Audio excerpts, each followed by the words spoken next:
How's everybody doing tonight? Welcome to a special Thursday night pop-up edition of Cup of Ray here on Bucks Report. Currently just about 15 minutes east of me over there at the Amalie Arena across the Howard Franklin Bridge. The Tampa Bay Lightning are tied 2-2 with the Carolina Hurricanes in Game 3 of that Eastern Conference playoff game. Of course, the Lightning are up 2-0. And hats off to the Rays today. Of course, the Rays had that 3-game set this week in New York. They play on Monday, Memorial Day in New York. They lose to the Yankees. And then yesterday was Lou Gehrig Day.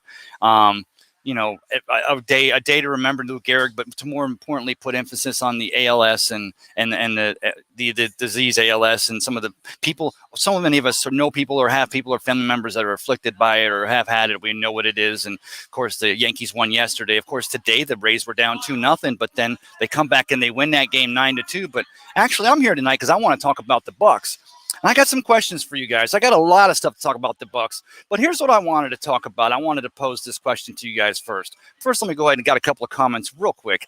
On the YouTube channel, Smilegate says, God, I'm pumped. Raise the best out of these. Thank you so much, Smilegate. Look at that. You're making me smile. And Harry DeGree said, what's up, brother? What's up, Harry? I want to pose this question. I'll give you guys a stop before I get into my little thing here.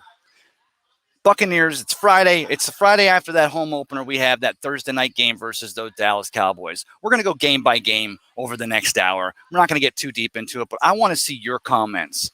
That Friday morning paper, you open up that Bucks Report, you go to the Bucks Report page, and you're going to have all that written content. Of course, we're going to have those shows covered for those game day shows that Bucks Report brings you. What is your headline? What do you see as the front top headline? Of course, there's going to be many headlines because it's the Bucks versus those Cowboys, and it's the very first game of the year for the NFL season.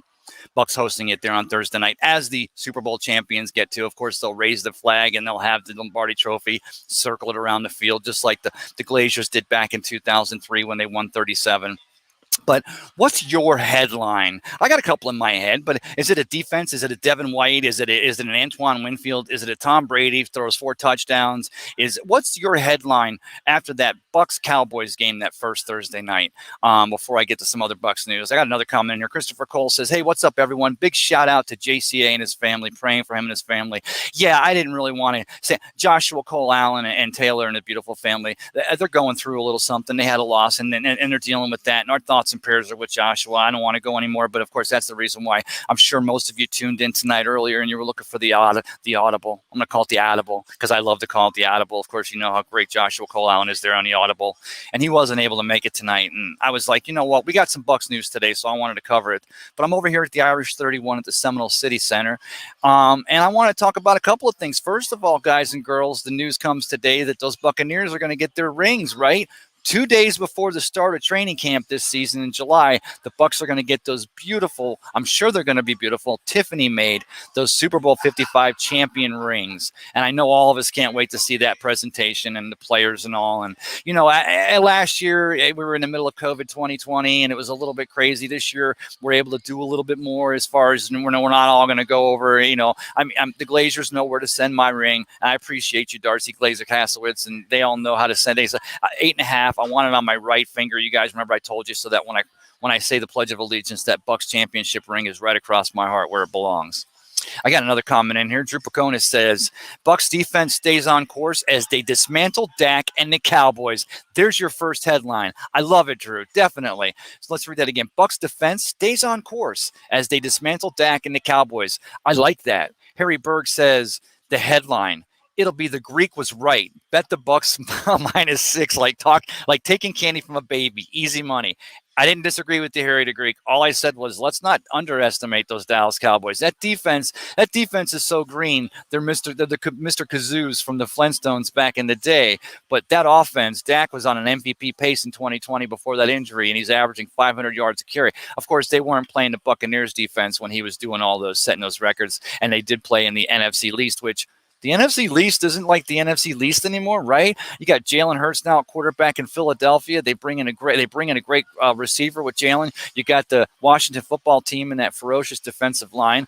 Joe Judge and the New York Giants and what they're doing out there. They got a great secondary, and now they got receivers on the other side. Their offensive line's intact. And then, of course, the Dallas Cowboys are rebuilding. So it's not as much of a pushover division as some may have thought. Like just a year or two ago, we've called it the NFC least since 2020, 2018. But it is getting better, but it's nowhere near the NFC South. Although I would pose the bottom of the NFC South is a little bit weak too. We'll see. Eric Monroe has a headline. Can I come on in about 20 minutes, Ray? I said, okay, Eric, I would, brother. And you guys, if you missed my show last Friday night, Eric came on and hit it out of the ballpark. But I'm not bringing anyone on tonight, Eric. And it's not that I don't appreciate you, brother, but today's a quick and dandy because it's a little bit late. And my son Tristan came out with me tonight to Irish 31 and wanted to come and help. He's my producer tonight, so I can't keep him out too late. So we're going to kind of keep it just to the headlines. But please, Eric, give me your headline for that the Friday morning after that Dallas Bucks game here at Raymond James Stadium in September. Harry Berg also says kazoo. We both know a kazoo. Yeah, the great kazoo. But, like I said, the Buccaneers, they announced today the Bucs are going to be getting those championship rings there 2 days before training camp. And, it's going to be Brady's 7th ring. And he's the only person in the history of the National Football League that's going to have 7 rings. But then don't forget, Rob Gronkowski is getting his 4th ring. And he's also the only other active player that's still playing that has those 4 rings, of course, next to Tom Brady, who has 7. And then after 2021, good Lord provided, and the creek don't rise, it'll actually be 8. And, the closest one to Tom Brady, of course, will be getting his 7th ring is the great Charles Haley. Charles Haley, the great defensive lineman, played for the San Francisco 49ers and the Dallas Cowboys. What a beast Charles Haley was. And he has 5 rings. So, those are your next closest comparables as far as the number of championship rings. Again, I wanted to say thanks to the staff here at Irish 31. They came out, they accommodated, they turned the speaker down a little bit out here for me. They got the Lightning game on every TV up in this place. Got a little bit, people started clearing out again. I think they came for the first and second period and they decided to go home for the third, but I don't blame them at all. It's still a work night. It's a Thursday night, but thanks for joining me here for a little pop-up cup of Ray. Couple of my other notes I had today, if you will. Basically, no, I didn't have a whole lot of notes at all, except for, bury the lead. Yes, I did. No, I got the notes from the teams we're playing next year. I saw for that headline that Thursday, that Friday after, because you're putting it all in perspective, right? So it's the start of the pursuit for that 8th ring, the Buccaneers being the defending Super Bowl champions. I think Drew hit it right on the head when he said stays on course, going with the nautical type of a with the ship and the pirate ship and staying on course. I thought something like, Tom Brady and Buccaneers raised the sails on their championship defense season in 2021 with a victory over those Dallas Cowboys. But, a couple of other things, anything else you guys can pose in there, even if it's another game later on in the year you want to talk about. But I thought we'd start off with that Dallas game. Christopher Cole says Lightning fans need to wake up. Yeah, Christopher, right? Lightning are up 2-0 in this series, but get a victory tonight. They're up 3-0. And of course, they play Saturday. Wouldn't it be great to see the fans going over to the Amalie Arena on Saturday with little brooms for the sweep? That'd be fantastic. Constance Teasler says those rings are going to be a lot of motivation, 100%. Because I can think of nothing better as a player. Because the Bucs get all 22 back, literally get the entire crew back for another run in 2021, and you give them those championship rings 2 days before the start of training camp. Training camp is just so hard and hot, and they're going to be working and they've already got the installs started, but they're going to be putting it all together, and they really start that 11-on-11 contact, and they really start getting in football shape as if they're not already in football shape. But they get those rings 2 days before. It's going to be a great coming together for the team. Of course, bury the lead. This team's really never gone apart. This team is a come-together team. They've kind of been that way. We had a pretty good come-together team, although the compass, if you will, on the ship was a little bit sporadic there before Tom Brady signs as a free agent there last March. But boy, since Tom's gotten here and the job that Jason Light's done and the rest of the Buccaneers organization and Bruce Arians as head coach, and then of course offensive coordinator Byron Leftwich and defensive coordinator Todd Bowles, this team's been a stay together kind of team. And I also love the narrative that Bruce Arians also tells his people. Go be with your family. Get that family time. And, a lot of these players, even one like Tom in Tom's position, he's such a workaholic. He's going to be studying film. Tom doesn't take much time off, but take the time to be with the family. Get that new 77-foot boat that can make the jump over to the Bahamas, if you will, or over to Bermuda. And take Ray with you. Take Cup of Ray or Tampa Bay Ray with you, Tom and Giselle.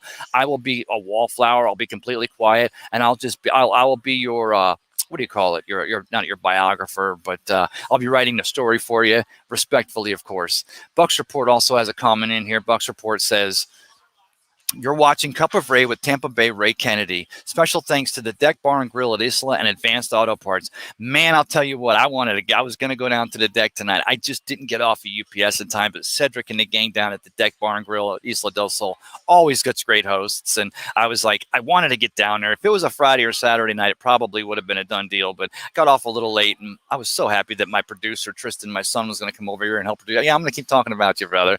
But he come over here and help produce the show. He's running comments for me and everything. So we'll get down there in Advanced Auto Parts. Where else are you going to go for your auto parts? You know, it's a Sunday. You maybe brake fluid. You need a light bulb. You need something for your car. Maybe you're just looking. Maybe you need something. Maybe you just want to get some parts, you know, some wax or anything.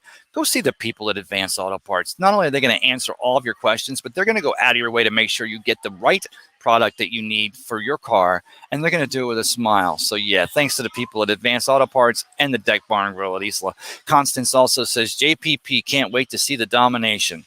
You know what? Let's go ahead and say that headline that Friday after the Buccaneers game. Buccaneers defense. Oh, I got it. Dak Jones locker. JPP and the Bucs defensive line sends the Cowboys back to Davy Jones' locker. How about that one, right? Being right here on the coast in Tampa Bay. I love it.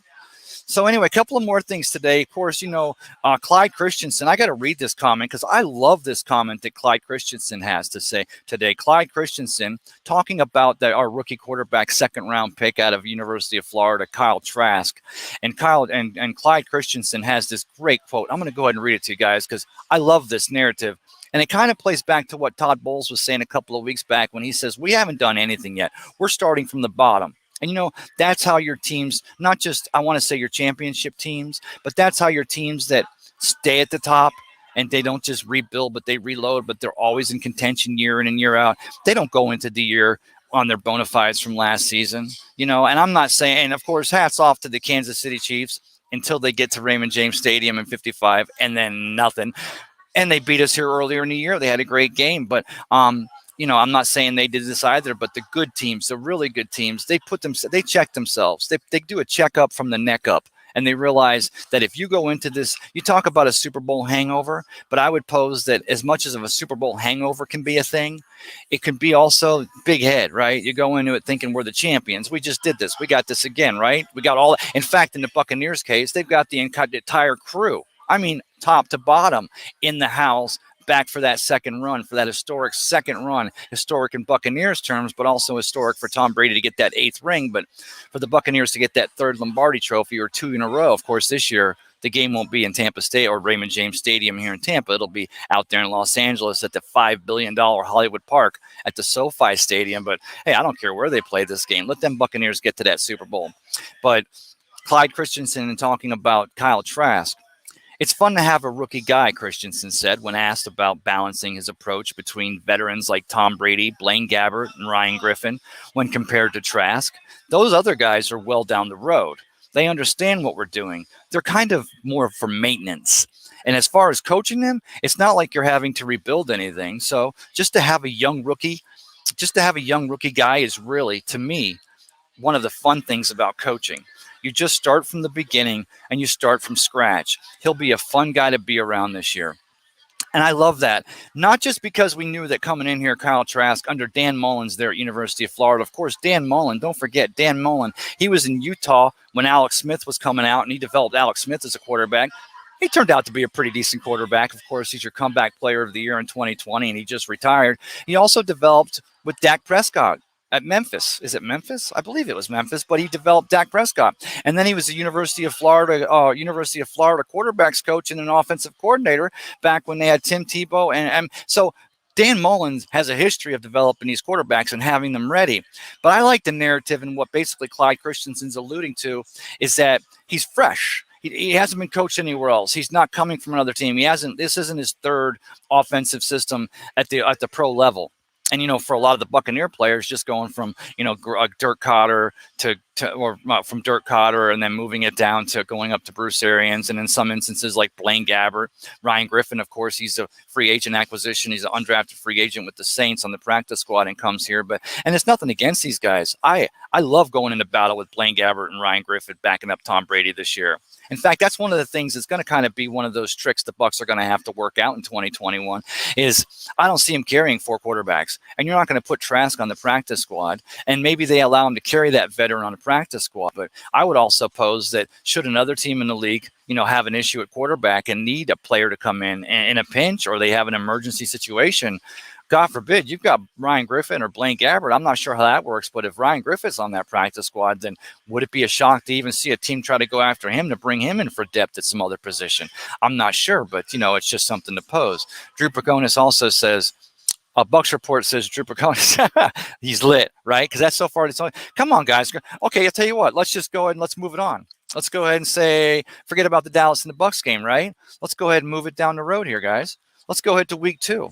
At home here against the Atlanta Falcons. Okay, Atlanta Falcons. Atlanta Falcons this offseason. I mean, they still have Matty Ice, Matty Ryan, but they draft Kyle Pitts, the tight end out of Florida. And of course, you're probably going to see Kyle Pitts and Kyle Trask, or Pitts and Trask, probably there at Raymond James Stadium talking to each other like you always see former college players that come out in the same draft and their teams are playing. But what's the headline in week 2? Let's say the Buccaneers are 1-0 going into week 2, and it's that Monday after that game against the Atlanta Falcons, against Matty Ice and the Atlanta Falcons. What's the headline there? Anybody got something there for me? I mean, I can give you a couple myself, but I mean, at the end of the day, it basically just works it back to, the different players. I mean, look at some of the players, and tell you what, since this whole thing is, look at some of the players we're going to face this year. In week 3, we go out to Los Angeles to play the Rams against Matt Stafford, who's now training with Sean McVay. And there's even some rumors now that the Los Angeles Rams, maybe, of course, they don't have the cap room, but, figuring out how to make things work, the way the Buccaneers were able to make things work with futures and considerations and out years and such to put this fantastic championship team back together. But there's talk that Julio Jones might be a landing spot out there for those Los Angeles Rams. I don't think we need to give Matt Stafford and those Rams and Sean McVay another tool like Julio Jones. Wouldn't that make them that would, of course, drop the mic. They've actually got a pretty dang good defense out there, the Rams do. But then again, week 4, October 3rd, our return to New England, right? Who's the quarterback in New England, guys? I mean, honestly, is it being Matt Jones or is it Cam Newton? I mean, Cam Newton starts the season off, but if Matt Jones, of course, the rookie quarterback out of Alabama, he really starts showing up in camp and really starts showing up all the way through training camp, does he get consideration as your starter there in New England? I mean, the 6 players that opted out last year are back, and New England goes after some tight ends and they spend some serious money in the offseason on free agents this year. So you got to think that they're not looking at this as a throwaway year. And so, 2015 MVP Cam Newton just seemed like they say he did have the COVID, and he was experiencing the same thing last year that a couple of the Red Rocket, Tom Brady, and then Cam Newton, they switched teams in the middle of a pandemic, so they have no training camp. Everything's virtual. So Cam really didn't have a whole lot of time to acquire any knowledge of that Josh McDaniels offense. But I would pose that if Matt Jones, if he's coming correct like they say he is, there's a possibility that maybe he's your starter there by week 4 when the Buccaneers and the return of Tom Brady to Foxborough. Of course, we know that's going to be one of the biggest games, at least the first quarter of the season. I would pose the entire season until you get near the end of the season and it's playoff time and you've got these teams fighting for those playoff spots. I heard that the cheapest tickets there in Foxborough of Gillette Stadium, the cheapest tickets were going for $1,500 a piece to be there live and in person. And I've got to imagine for a lot of Patriots fans, they want to see their team win. They want to see Bill Belichick come out on top with Tom Brady, but to be able to see their 19-year Hall of Fame quarterback who won 6 rings as the leader of that offense there in New England coming back as a Buccaneers quarterback for that week 4 game against those Patriots, you got to imagine there's a lot of people that want to be there for that. I know they do. Let's look at some couple more games right after that. So after that game, the Buccaneers come home for what's one of my favorite games of the year, old school Miami Dolphins game. That's the game where I think the Buccaneers, if of course, Mike McCarthy, the representative or the rep for the NFL, states 2 weeks ago that the coaches don't, or the owners don't even need to meet, and there doesn't even have to be a vote as far as to allow them to wear the white, to go away from that one helmet rule. Of course, the NFL institutes the one helmet rule back in 2013 because for player safety. And I get that with chronic traumatic encephalopathy and worrying about concussions. Although I'll be honest with you, if you've got two, and you even see some of the technologies. There were some reports a couple of months ago that now they've got position specific helmets, and we've kind of been seeing this for a while, guys and girls, right? The different helmets, and the way you can tell an offensive lineman's helmet's got the pressure points or the pressure plates, the give plates, and the wide receivers have more of a sleek helmet so that it rolls off because they're going to be coming in contact, possibly open field. So they've got positional play, and there's like 3 or 4 or 5 helmets that are rated in the top 10 as far as the best and safest helmets to protect those players from concussions and the health of our NFL players. So get away from that one helmet rule. Go ahead and say, okay, you can have an XYZ helmet, both in pewter for the Bucs to wear their awesome uniforms, whether it be the pewter or the whites, the away, the reds. But then you can also have the XYZ helmet in the white shell so that you can put Bucko Bruce on the side and let the Bucs wear those throwback uniforms.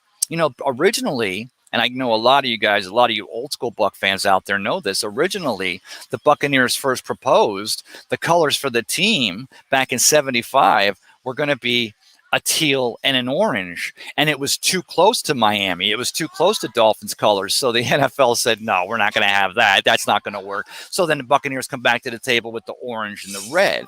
And I hate that. At one time, it was literally like an insult to say the word creamsicle, but really not anymore. Now we use creamsicle just to go ahead and make it obvious what we're talking about. We're talking about the Bucs OG uniforms. But let them wear the white shells and let it be against those Miami Dolphins. And if it is that creamsicle game, even though Monty Kiffin coached as a defensive coordinator for most of his career here with the Bucs in the newer uniforms, there was that first season when he was here, comes in with Tony Dungy to be the defensive coordinator, and they wore those actual original Buccaneer uniforms. Wouldn't it be a good game, that Miami game, to go ahead and get Monty Kiffin? Of course, you guys and girls know he's going into the Ring of Honor in 2021. And wouldn't that be a good game? That or the Saints game, right? Because Monty Kiffin did coach with the Saints at one point. And the NFL or the Buccaneers, there's no rule that when a player, like when John Gruden goes into the Ring of Honor because we're playing the Patriots, or when John Lynch goes in there, there's no rule that states that a specific, have to be playing a team that has a tie. It's just that usually, uniformly, it usually makes sense to, there's a tie in here, so we're going to go ahead and do this. Hey, Tristan, can you find out what the score of the Lightning game is for me real quick? It's still 2-2 tied? Okay, so it's still 2-2 tied between the Hurricanes and the Lightning in the third period there from the Omni Arena. That game, the thing about the Miami Dolphins is, of course, Tua is coming along as a quarterback, but then they go and get Jalen Waddle, right? He was his saddlemate there in Alabama, wide receiver, who Tua used to connect with on a lot of touchdowns. And so that's going to be something the Bucs are going to want to look at. Plus that Flores defense is going to be pretty tough. Let me see if there's any more comments. Guys and girls, please feel free to comment here. We're just having a little bit of a chat on a Thursday night. I'm not even sure how much time I got. It looks like we're closing up, so I'm going to go ahead and get to consuming this. But thanks again for joining me out here for a little talk. I did have a couple of more notes here, guys and girls, that I wanted to cover. But, basically, we hear today about the USFL. And, Tampa Bay fans and those of you old schoolers like myself, or even those of you young schoolers who have parents and old schoolers, you remember this USFL, the Tampa Bay Bandits, right? Eric Trevelyan and Coach Spurrier was the coach. And you had John Reeves, former University of Florida Gator quarterback. He was the quarterback here. Gary Anderson was our running back.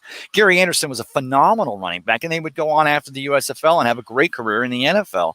But the Bandits were the best team in the USFL. And the word is today that the USFL is coming back. So, you had the Alliance of American Football. Then you have the XFL. Of course, Dwayne "The Rock" Johnson buys the XFL with a group, and they're putting that together for a run in 2022. But then the word today is going to be the USFL. Hey, who scored, Tristan? Tampa's going on a power play with 3 minutes left in the third. There's a Bucs. There's a Lightning fan. Also, let's see what else we got here. I wanted to go ahead and cover this because we talked about this last night on the Over-Under with Harry the Greek. And, of course, we had Adam and Alex, and, we had Andrew Faubert from the Cheap Seats on Sunday nights, and even the Professor Johnny Dean. But there was nobody still believing that Tom Brady didn't lose track of the downs there in Chicago. We lose to the Chicago Bears in that game last season, and Tom, of course, the infamous four. And I love how he had a little, of course, right after that, LeBron James wins his fourth championship, and Tom does a little an homage to LeBron there. But Tom Brady comes out and finally comes out on TikTok and basically admits that he lost track of the downs. We knew that. And here's the thing, Tom Brady. One thing about him is the way he studies, the way he prepares, the way he plays, the way he approaches the game. You may think he's above reproach. You may think that he would be like that, but he's actually got a great sense of humor.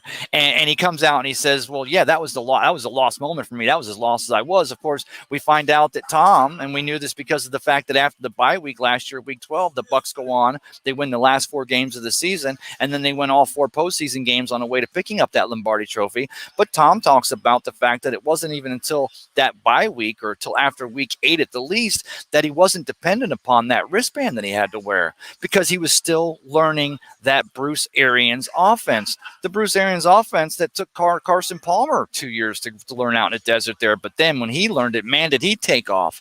So you got the fact that it took Tom that long just to get comfortable and being able to call audibles and being able to understand all the formations. But then I wrap it back to the reason why it's great to have a rookie like Kyle Trask in camp. And the universe isn't going to center around Kyle. But as all the veterans are teaching Kyle, and Kyle's got questions, he's keeping it real because he's learning that intricate offense. And he's not rushing. The Bucs aren't going to rush Kyle onto the field. They're not rushing to get him to play. There's no reason to. But the fact that he's going to be learning that intricate offense, and he's got a couple of years, and as Clyde Christensen talked about, it's like a fresh piece of clay that the Bucs are going to be able to mold and work with. And of course, Bruce Arians alludes to the fact that, that kind of new blood and that kind of a challenge, and to be able to develop another quarterback and teach him the offensive system that Byron Leftwich is running only makes it, Bruce Arians says, if it ever gets to where I don't enjoy coming to work, that's when I'll know it's time to walk away. But he says he's enjoying coming to work. And you go back and you look at him in that boat parade there, celebrating that Super Bowl 55 championship, him and Jason Light with a couple of Bud Lights in their hand. And it tells me he's not planning on going anywhere anytime soon. Let me see. Christopher Cole says, I'm into this game. Yeah, the Lightning and the Hurricanes, right? I hope you're. I'm just narrating for you guys. Somebody post in here if they got the penalty power play going. Let me know what's going on. Carl Hardy says, "Here comes the power play, 3-2 in 1 minute." All right, let's go. Carl, you let me know. I got another comment. Albert Albritton says, "Yes, I'm curious. Where is Peter Black Cat?" I have a yellow cat. His name is Toulouse, but Harry's the one that's got all the cats. And yeah, they were all over the counter last night, but they're awesome. And I never was a cat person. I've always been a dog person. But Tristan, I'd say we're a dog and a cat family, aren't we? Yeah. Yeah, we definitely do. We have. So tell me, you want to come over here and get on real quick, Tristan? Come in here real quick. Tristan's going to come in here because Tristan's going to tell you the perspective of what it was as a 6th grader being a Buccaneers fan and the Bucs winning the World Championship this last season. But you got to stay off my beer. So really, like you said, my perspective from as like the Bucs winning, while I was like I'm a 6th grader and I was a 6th grader at the time.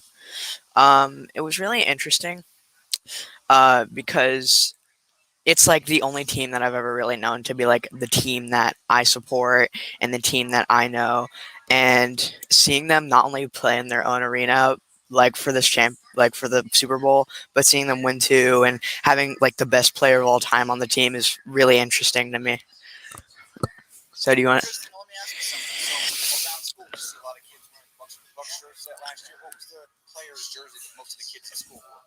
Well, mainly it.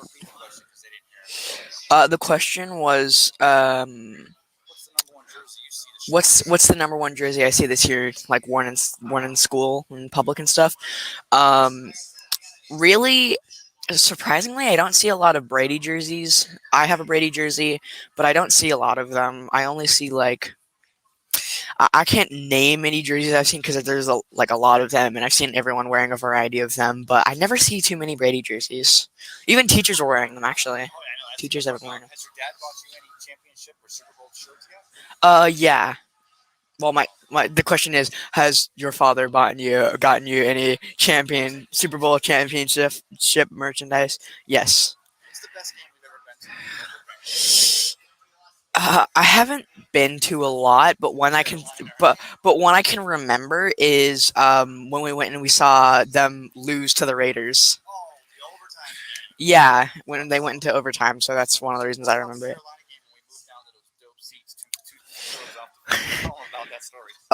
So we went to a Carolina game, and we sat in the upper levels for the entire game. People were screaming, yelling, whatever. And then we decide, you know what? We see some seats down there. We're gonna move down there. It's gonna be fine. Nothing's gonna happen. We go down there, and as soon as we sit down there, a dude comes over and he yells at us to get out of the seats. And then when he gets up, he knocks over something, and then we just go to some more seats, and then we go back to our seats originally, our original seats, I think. Let me give you a comment. Read the comments. Lightning and Canes are going to OT. Going to overtime, tied 2-2. Oh, they are? Yeah, go ahead. I'm going to show you how to do this real quick. Scroll down to the next, just double click the next on that. Just use the pad here. Okay. And then read it. OT. Overtime. OT, Christopher Cole.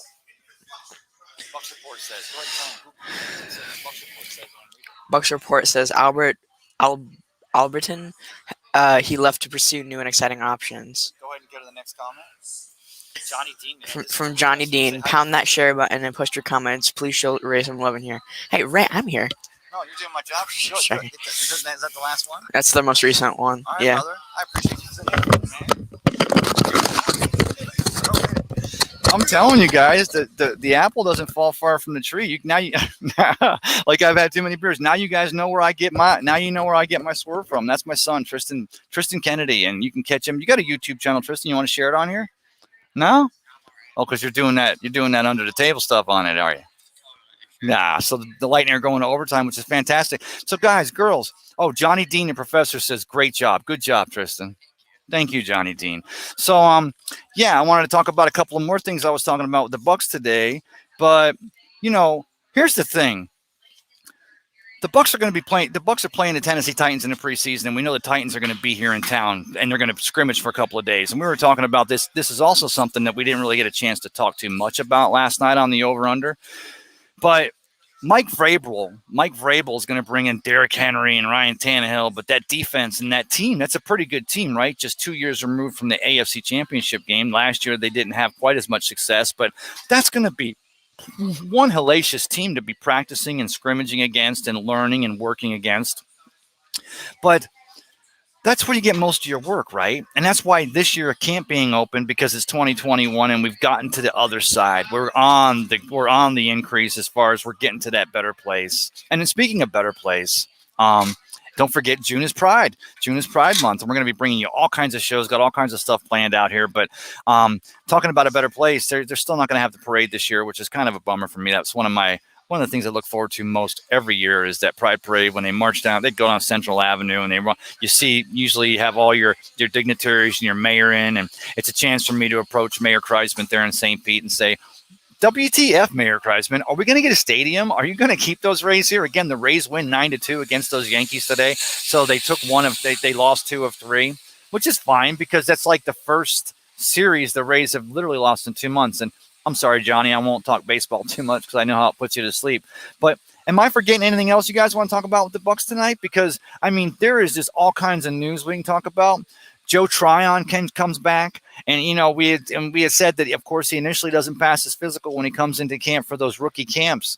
When he comes into rookie camp, he doesn't pass that physical. Of course, Coach Arians says, "Don't worry, we're not worried about him at all. That cat's going to be ready for training camp," and Joe Tryon's back in there now, and you look at the specimen on this kid, right? He's got the length. He actually reminds me of, and we saw this last night with who was it with? Oh, it was Adam. It was Adam with all the Tennessee Titan gear, and he's got the Javon Curse, the freak.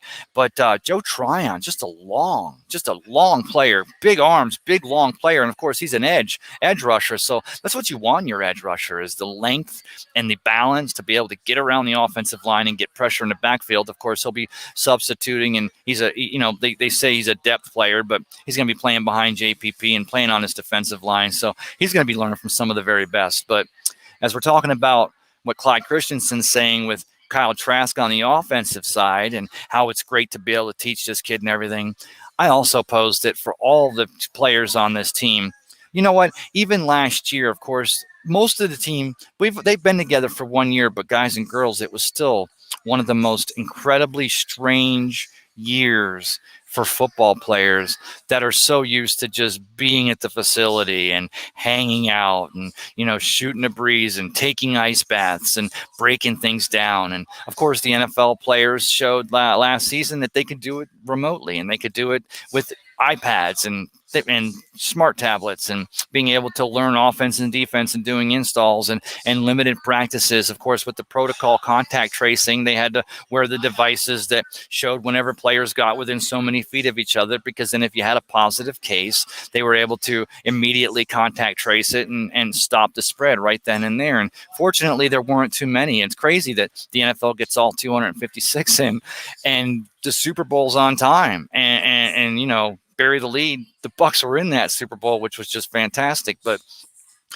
this team has already been together for a year, and we know there's not going to be a whole influx of new players. You're going to have your practice squad. Gio Bernard's a new player, right? Gio's going to be new back there. And did anybody see the picture of Gio this week? They got a picture of him and the muscles on this cat. I mean, my goodness, no wonder he's a third down, and he's such a great blocker out in the backfield for a quarterback, such a friend of the quarterback, and he's going to be Tom Brady's friend. I say that Gio, if I had to pick, and I said this last night, and I want to see if you all agree with me. Hopefully most of you were watching us on the over-under, but if I were taking one of these three Buccaneer running backs from my fantasy football team, it's later in the rounds.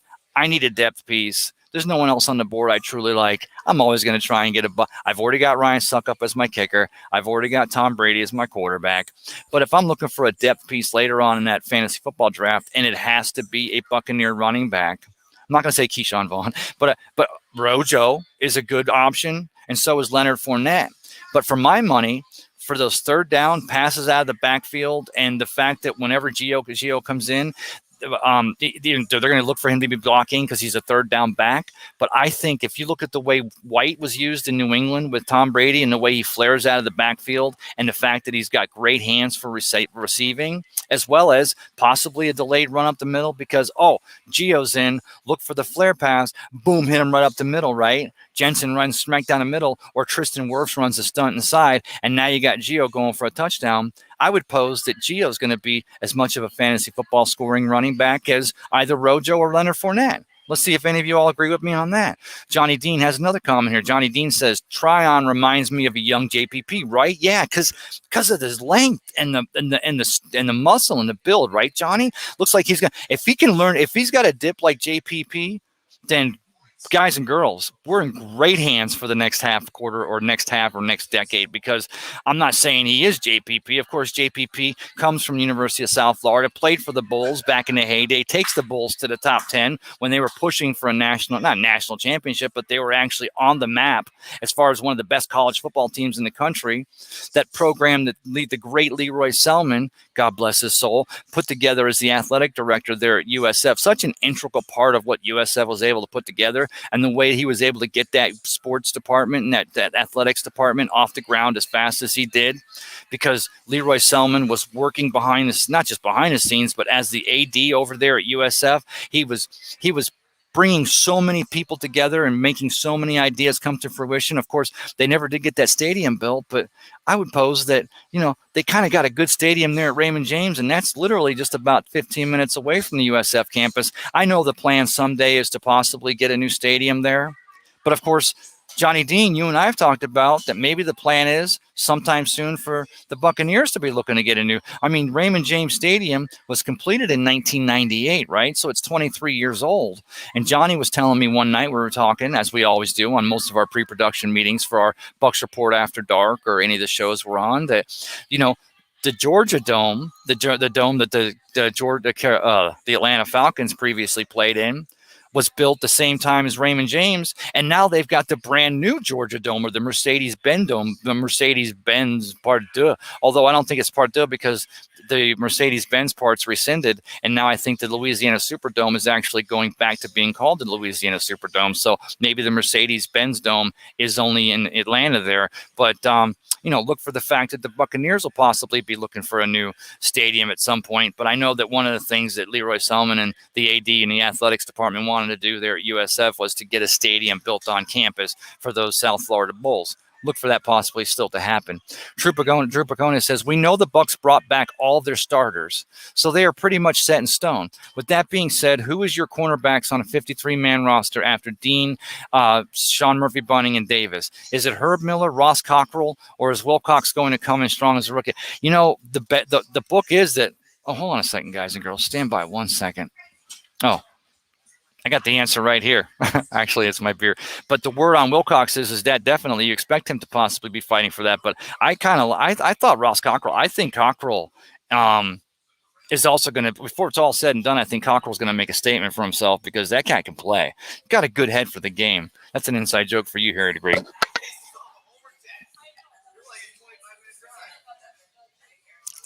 Want to go ahead and take care of that, but got another comment here. Carl Hardy says, that was Johnny Dean. Carl Hardy says, can't wait to see what he can do. Talking about Joe Tryon. 100%. Because, man, if you're talking about, JPP talks about the fact that he was only playing at 60% for most of 2020, and now he's gotten healthy this offseason, and JPP comes in here, and now you bring in a stud like Joe Tryon behind him. And the two of them, if I was Coach Bowles, those two would be roommates, right? Yeah, there's probably some guys on the team that are tight, and and JPP is going to keep a lot of those young kids in line, like he has done already in the past. But wouldn't I like to see JPP and Joe Tryon now that we're in 2021 and we're on the other side of a pandemic? At least we're continuing on the daily. Numbers are continuing to get better, which is fantastic. But I'd love to see Joe Tryon and JPP as roommates and just up late telling with the blankets pulled over their head and the flashlights telling each other stories. JPP's telling them about the first Super Bowl he won in New York with the Giants, and Joe Tryon just sitting there just listening to the stories, loving life. Christopher Cole says teams are going to be completely different because of the opt-outs last year. Yeah, they are, Chris. And that's the reason why the Buccaneers, they got to lean up, they got to lean in, and they can't rest on their laurels. And Todd Bowles says this, and Bruce Arians will also agree. They haven't done anything. This team's done nothing.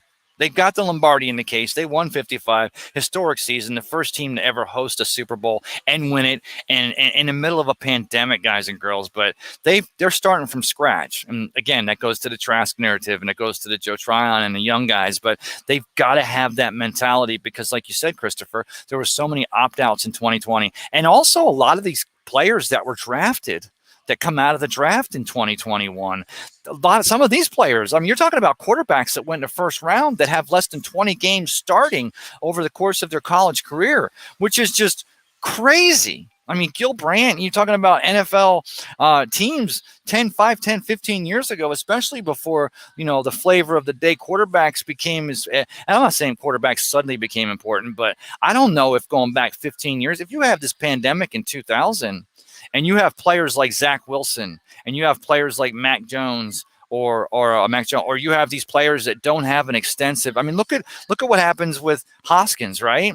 Out of Ohio State, he had 22 starts at the college level. The Washington football team, boy, I almost did that one. They take him high. And, here it is 2.5 years later. And now he's with Pittsburgh, is it? No, what team took Hoskins? Dwayne Haskins. I still think that kid can possibly have some semblance of a career if he gets his head straight. And they had to get him away from Washington because, that was where he came up and he was from. The worst thing you can do for an immature player, and I don't want to say that all players are mature. They're not. There's a lot of players that are quite mature, but a player that maybe has those maturity issues, the worst thing you can do is draft them to come home. And, maybe that's kind of what happened with Hargraves. I'm not trying to put down Hargraves. Of course, he comes in the first round out of University of Florida and had some great plays. Of course, he stops McCaffrey, wins that game against the Panthers 2 years ago. But then, like 3 weeks later, he's cut. And one of the problems he was having is maybe because he was right back here where he came up, and maybe it wasn't. Maybe he needed to be shipped off to a place like Cleveland or something like that. Of course, he ended up going to Houston, Texans. But let's see. I didn't mean to do that. Hold on a second, guys and girls. So Johnny Dean also says it's definitely time for a new stadium. Johnny, I don't agree with that, and it's not that I don't think it's not time. You can't have a new stadium. I've been there very recently, and from a revenue standpoint, probably you want to have all the luxury boxes, and you want to have the everything and the $1 billion stadium. And Lord knows the will right now is good, right? They just won Super Bowl 55. You've got a world champion team there in Tampa Bay. Maybe it's the best time to try to see if the Civic, get some Civic people together and try to get a stadium, at least get the funding on the map, maybe a 7th or 8th or a 9-cent sales tax to try to get that stadium built. But I love going over to Raymond James Stadium, and I'm not done with that ship yet. So right? I got one more comment here. Johnny Dean says probably Cockrell. Yeah, that's what I think. I think that Cockrell, I don't know why my stuff's not working here, guys and girls, but it's not. But anyway, so just a great news coming out of One Buck Place. Again, I'm filling in tonight. Thoughts and prayers are with Joshua and his family. He'll be back, I'm sure, probably next week here on Thursday night for the Audible. You'll see me, of course, this weekend here on Bucks Report. You'll see all of our shows. You joined. Gene Thomas was on earlier this evening. You got Hard Count Podcast. You've got Over Under with Harry the Greek and myself.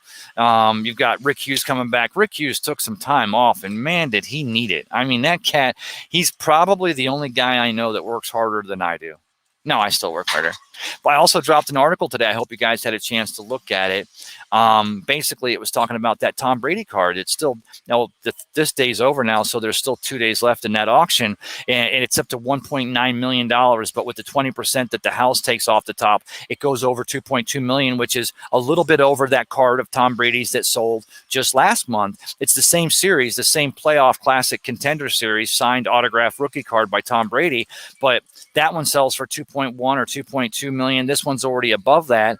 And then back in March, a card collector bought another Brady card for 1.9 million. So, guys and girls, if you've got grandkids, kids, you go to a garage sale, you see a box of football cards, and, they just don't know what they have. And they probably do, or they've looked through it. But that's why I love when I see a garage sale or I go to a card show, but a garage sale especially, I see that box of cards. I'm not just, I'm looking for any Buccaneer, right? Or I'm looking for any cards that draw my interest. But keep your eyes open for that 2000 Tom Brady rookie card, because he's got 2 more days in this sale. Keep your eye on it. I wrote that article today on Bucks Report. Had a lot of great stuff published on Bucks Report today. So go to bucksreport.com and check it out. And do me a favor, even though this show may not have had all the excitement and drama of my usual pop-up Friday night crazy Partyville, share it if you will. Even if it just gets them to the next show, so that we continue to build this platform and be here for you, so you guys can be here for us. So I want to say thank you for joining me here on Thursday night for a little pop-up cup of Ray. Look, it's been nice talking to you, but you guys know how I end this every time. I'm never going to end without saying it. Everyone needs to know that somebody cares. Tonight, while the Lightning get ready to take care of the Hurricanes in overtime here in Game 3 of this Eastern Conference playoff game, why don't you be the one to let them know? Everybody have a great evening, and we'll see you this weekend here on Bucks Report. And cue. I didn't have it right. You want to, Tristan, come in and hit the button for me. Hit my show, hit the left side. Do it. I'm already on it right there. Yeah.